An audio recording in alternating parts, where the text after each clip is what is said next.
Hello viewers, welcome to Science TV, 4 p.m. news with me, Catherine Dinda, and my sign language interpreter doing the voicing, Irene Chebiwot.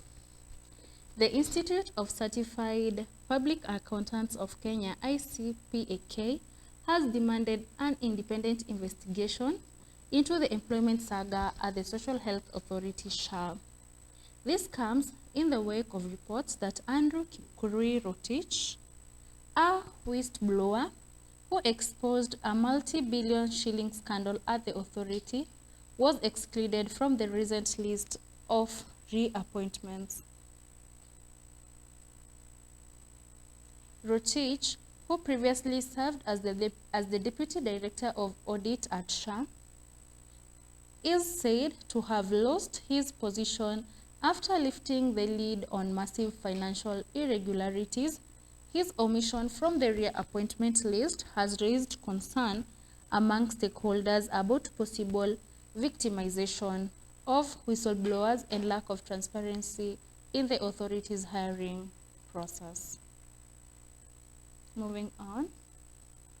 The High Court has temporarily barred the Kenya Wildlife Service, KWS, from implementing the revised park entry fees that was set to take effect on 1st October 2025.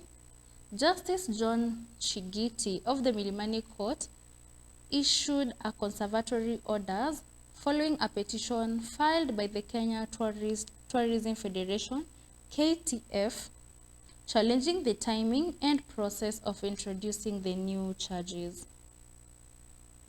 In his ruling, Justice Chigiti allowed key players in the application, effectively suspending the new fee regime until the case is heard and determined.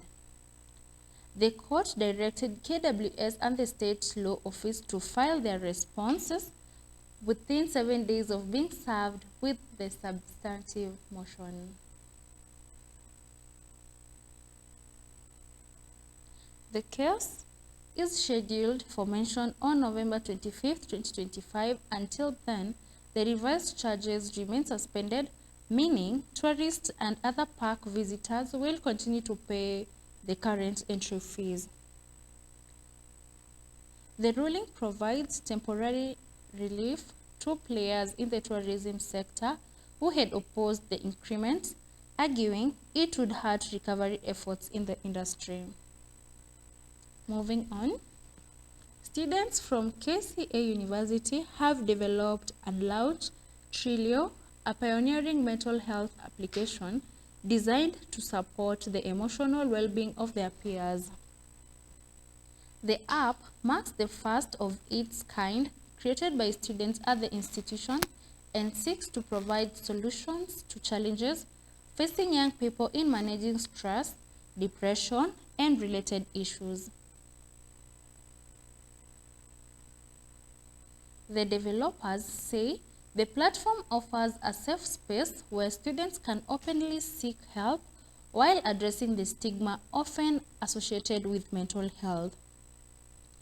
It also provides tools to help users cope with issues such as addiction and to encourage open conversations around wellness among people.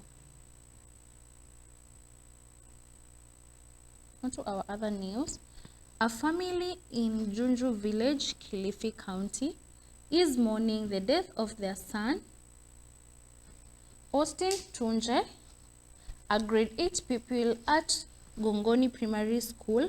The boy is reported to have died after allegedly being assaulted by teachers while at school. According to post-mortem examination, Tunja suffered fatal injuries after being struck several times on the head with a blunt object. The findings have deepened the family's grief as they seek justice for their child.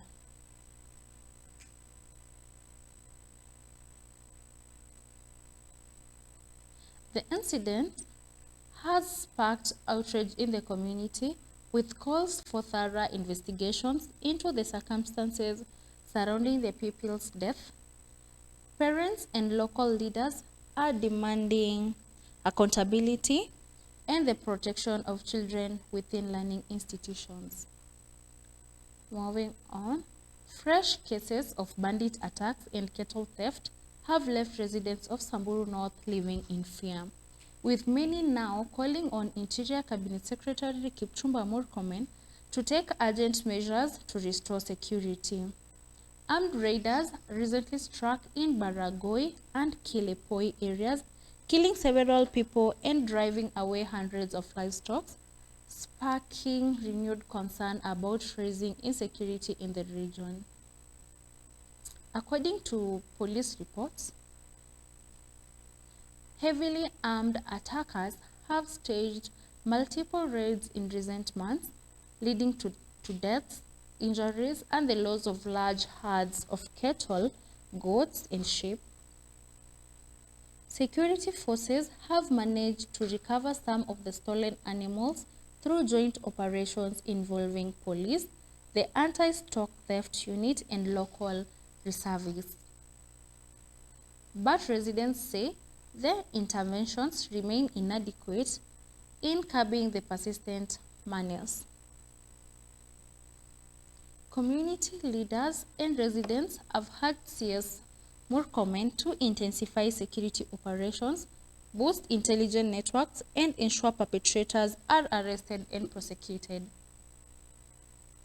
They also pushing for peace dialogue among rival communities and stronger livelihood support to discourage reliance on cattle raids. Local authorities have warned that unless decisive action is taken, the escalating insecurity risk destabilizing the area further.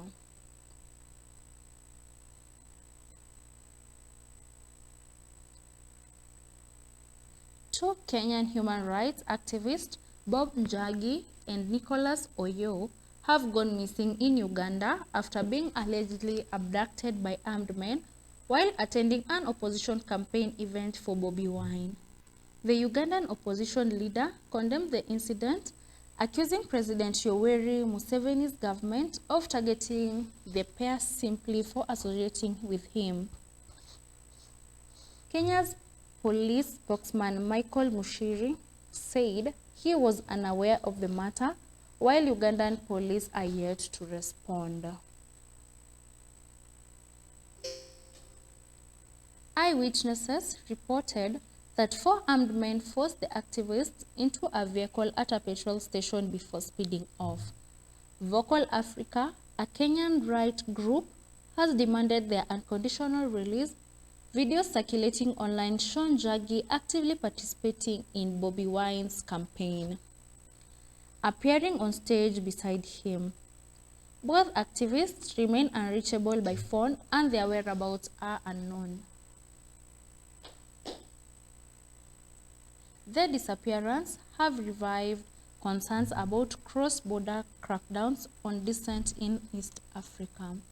Similar incidents have been reported in recent years, including the detention of Kenyan activist Boniface Mwangi in Tanzania and the mysterious disappearance of Ugandan opposition figure Kizza Besigye in Nairobi.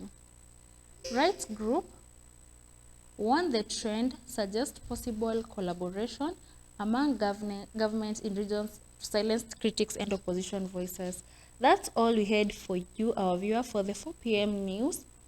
Thank you for the 4 p.m. news. You've been with me, Catherine Linda, and we're saying language interpreter doing the voicing Irene Chebiwot. Have a nice evening and goodbye.